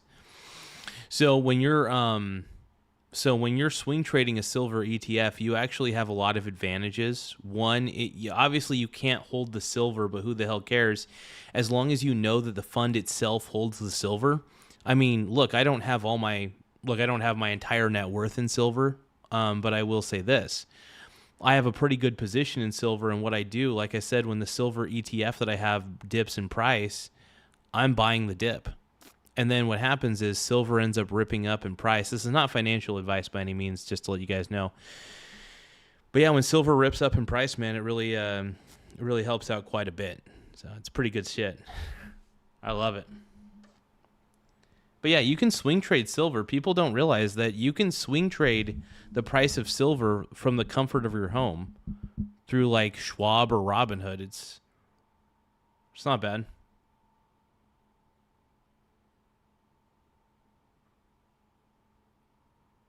Larson Christopher says, I have a silver Trump coin. It was overspit, but all the bars and coins are over spout in a retail situation. Over spot. No, you're good, man. I think I understand. Spot, yeah. Coyote says, Bass looks like a dressed up actor. Yeah, she does. The communities that you wouldn't think he could be in, and he's being cheered because it doesn't matter where you come from. You want your street safe, you want your kids safe, and you want to not have home. And he doesn't say, I'm going to build a house for a homeless. I'm going to move the drug addicted out of here. They're out. You know what also I like about what he's done, and I think what Hilton is trying to address, he's really taking it away from partisan politics. Yes. And just say, we want to run stuff. We want to run this well. And I think from, you see Chicago, New York, St. Louis, Oakland, L.A., they don't know how to run things. They can't run the public schools on the leadership. mismanagement. That's exactly what he's done, and I think he's not partisan. Give me 1 second, though. I'm actually testing out to see how the audio sounds because I did recently change the kilobits per second on the audio. So hold on. Testing 1 2, testing 1 2, testing 1 2. Let's take a listen.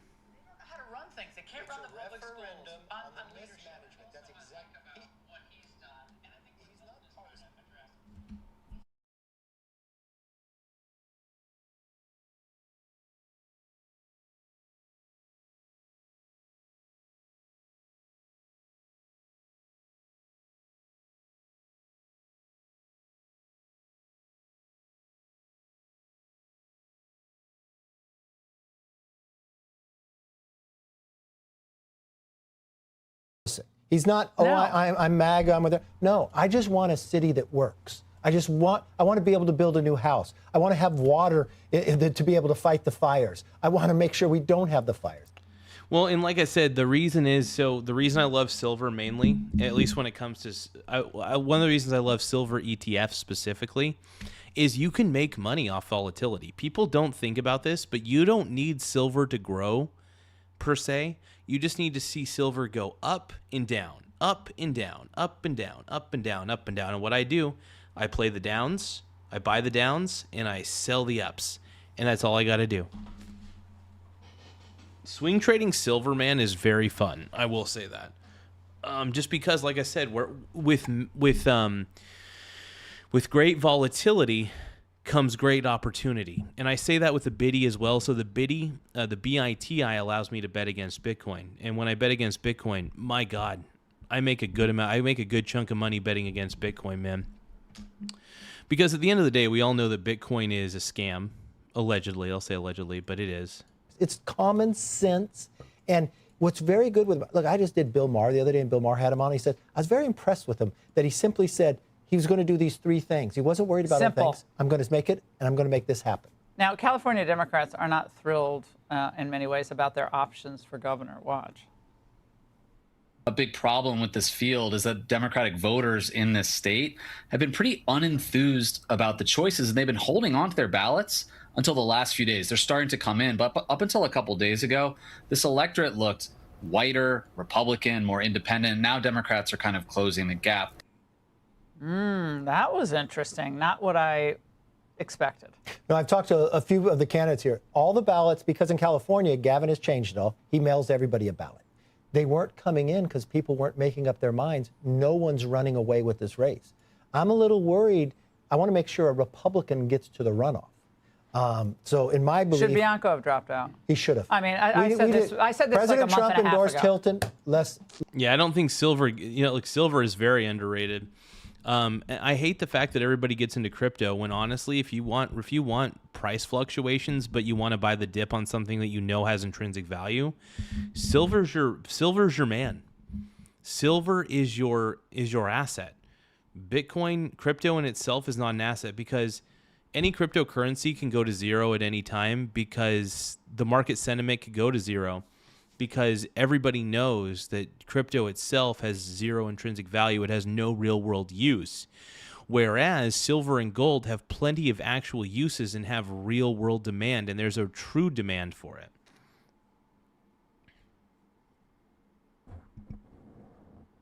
TJ says I've made 150% on every ounce I've sold, even though I could have made more. Oh, without a doubt, dude. Yeah, without a doubt. But that's all good, though. That's all good. Either way, though, you're making good gains on it, which is really incredible, man. Dude, I love it, man. I just like it's so obvious, and I'm nothing against him. I think he really tried, and he's a really cool person, he really worked hard.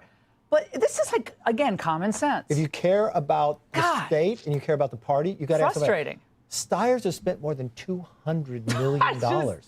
Yeah. I mean, it's crazy. Who spent more, Cornyn's people, or I think Steyer? Steyer's all personal. Yeah. It's all his money, right? Yeah. It's not coming out of the other. All right. We're not going to make predictions, but I want to say any Republican who runs for office, and you were one of them, in that state and works his or her hardest, I salute them. It is not easy. You don't have the cash of the others. No. It's a giant. It's pretty tough to win in Los Angeles, admittedly, or any section of California, just because California is extremely, extremely woke. Like, California is super woke.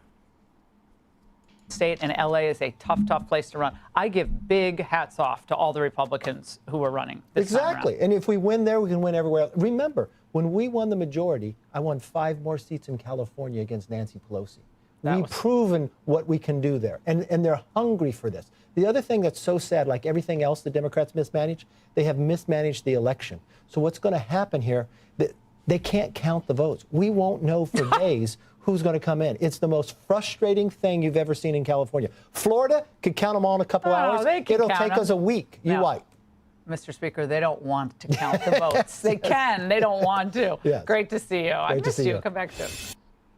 Be sure to like and subscribe for all the Fox News latest on YouTube and catch full shows streaming now on Fox One. Hell yeah, man. Well, I'll tell you what. I don't know who's going to win the governor's race. I have not been keeping up with the governor's race. I don't think a Republican's going to win that one. I will say this though. I do think my boy. I still think my boy Spencer Pratt can win the LA mayoral race. I really do.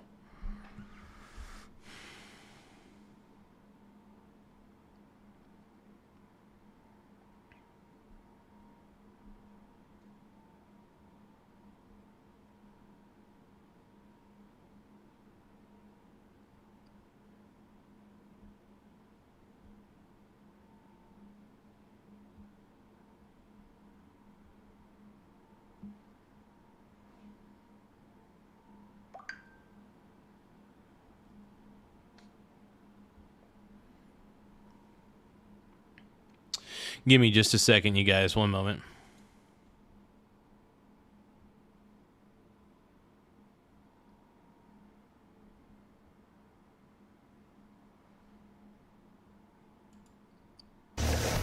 Former First Lady Jill Biden back on TV. Oh, hold on.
TV again today, revealing former President Biden was checked out by doctors after that disastrous debate performance with President Trump in 2024 as her press tour for her book continues.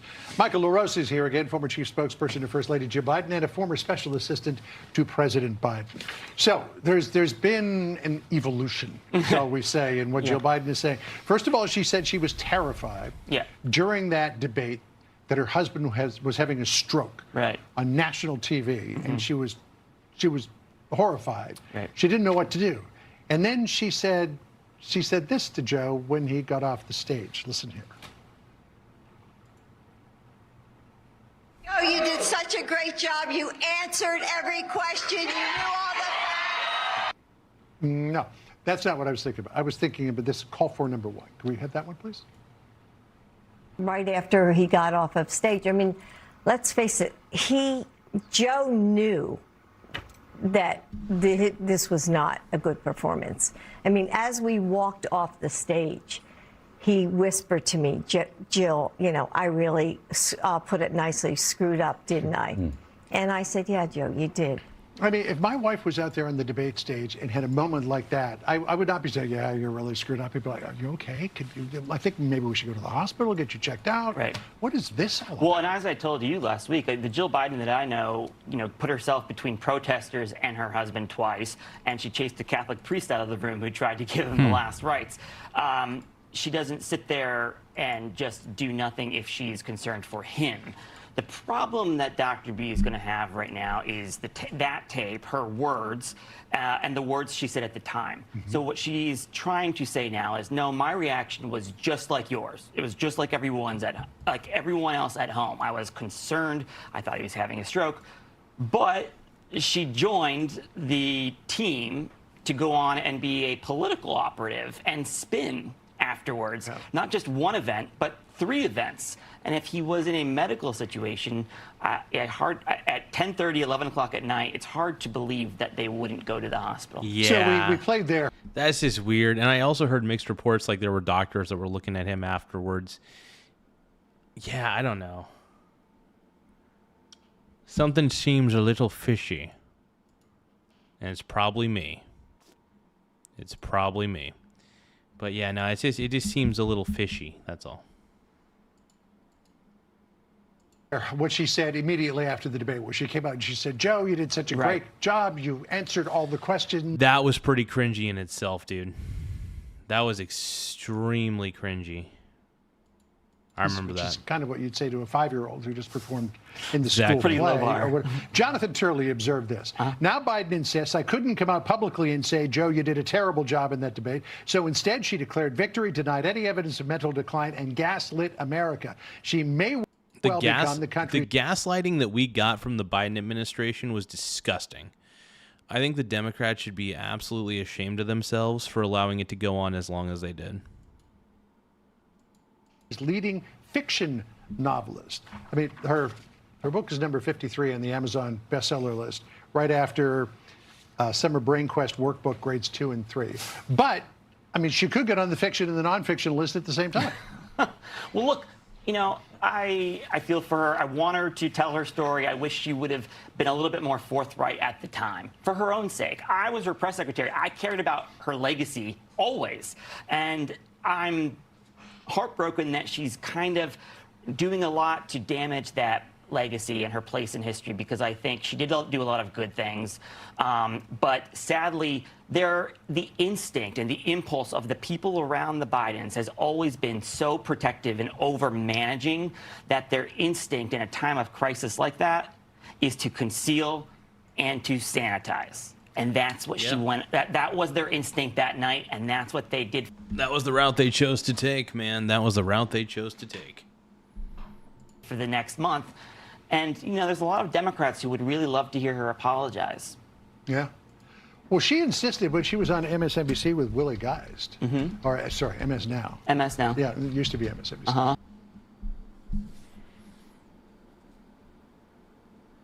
Oh, we got Election Night Live. Let's take a look. Some very powerful forces. It does. And they came at us with everything that they had. The corporate landlords, The city hall insiders, the corporations who have spent years making sure City Hall worked for them and not for the people. These powerful interests. All right, we want to transition from This is lame, dude. Lame. Nithya to Tom Steyer up in San Francisco. Let's listen in. California deserves better. Working people deserve better. Democracy matters. Justice matters. The truth matters. Anyone who says otherwise is invested in a system rigged against you. Here's the truth. For every bill that's too high, there's a special interest profiting off keeping it there. They want you to believe that's inevitable, that it's just how the market works. But that's bullshit. We don't have to I agree with that, yeah. accept this. This campaign has been about proving that. Boring. My vision for California. Yeah, boring. Ugh. Cowdy says woke equals broke. Yep.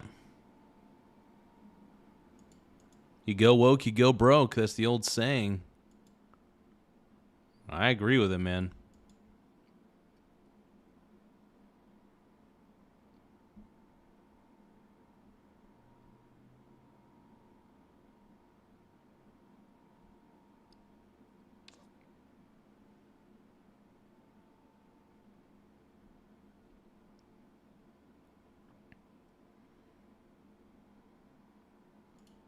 There is a bit happening in the US today. I want to bring in now Democrat lobbyist Nathan Daschle. Nathan, first, can't go past this phone call with Trump and Netanyahu. It's been reported by Axios.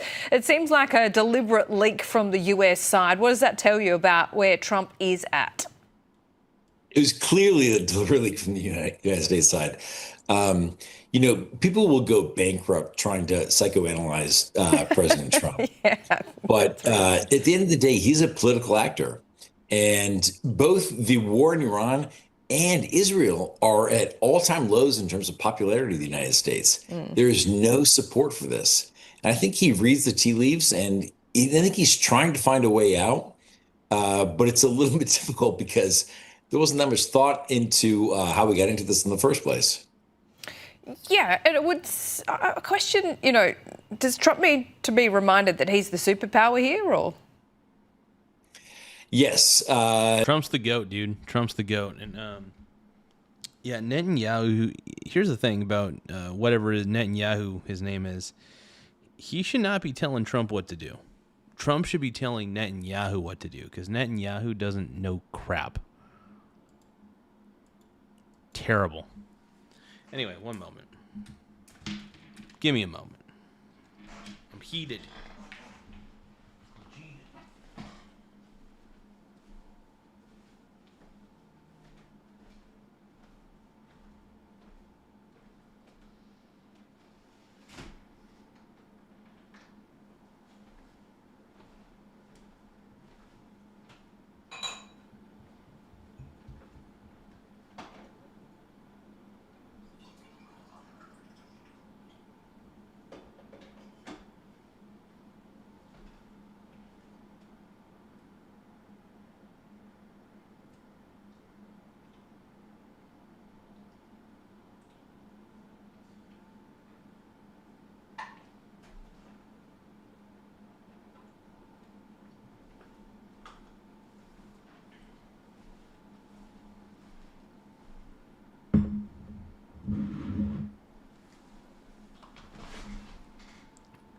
All right.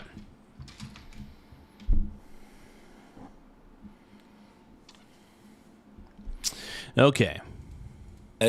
We'll try. Yes. President Trump likes to remind the world that he's a superpower. And, you know, he's the only president we've had who names things after himself while he's still in office. Stud, dude. Stud.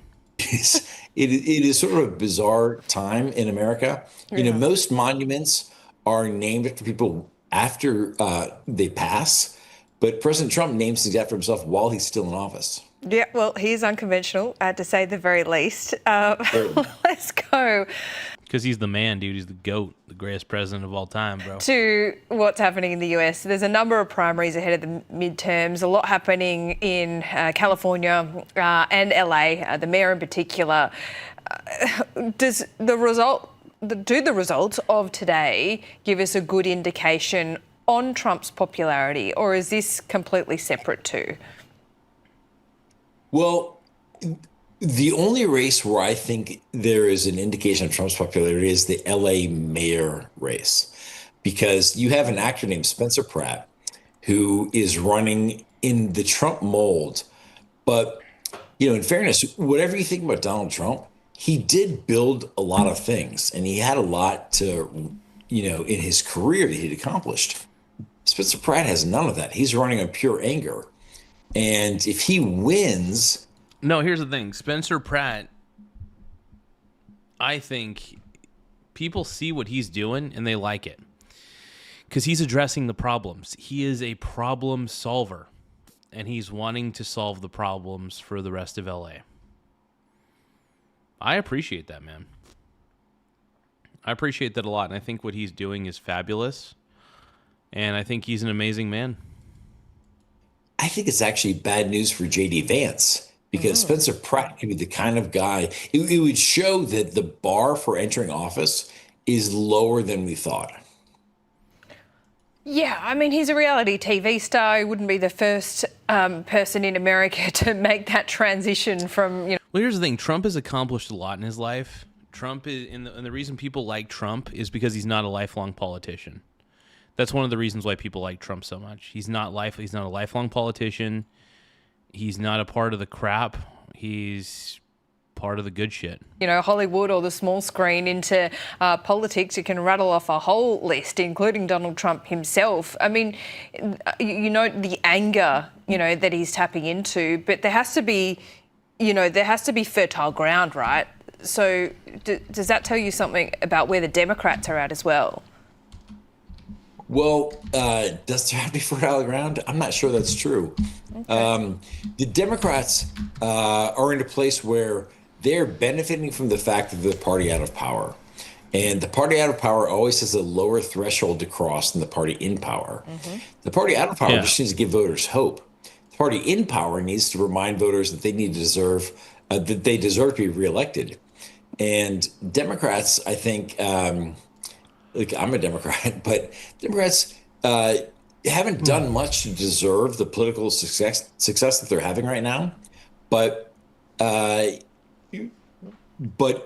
systematically, they're going to benefit from that because they're the party out of power, and they just have a lower threshold to cross. They have less of a burden of proof than the Republicans. Okay, let's talk about 250 years, the 250th anniversary of the...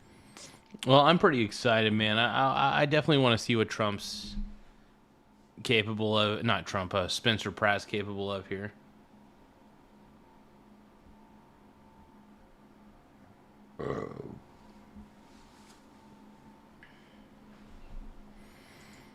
Spencer Pratt's the man, dude.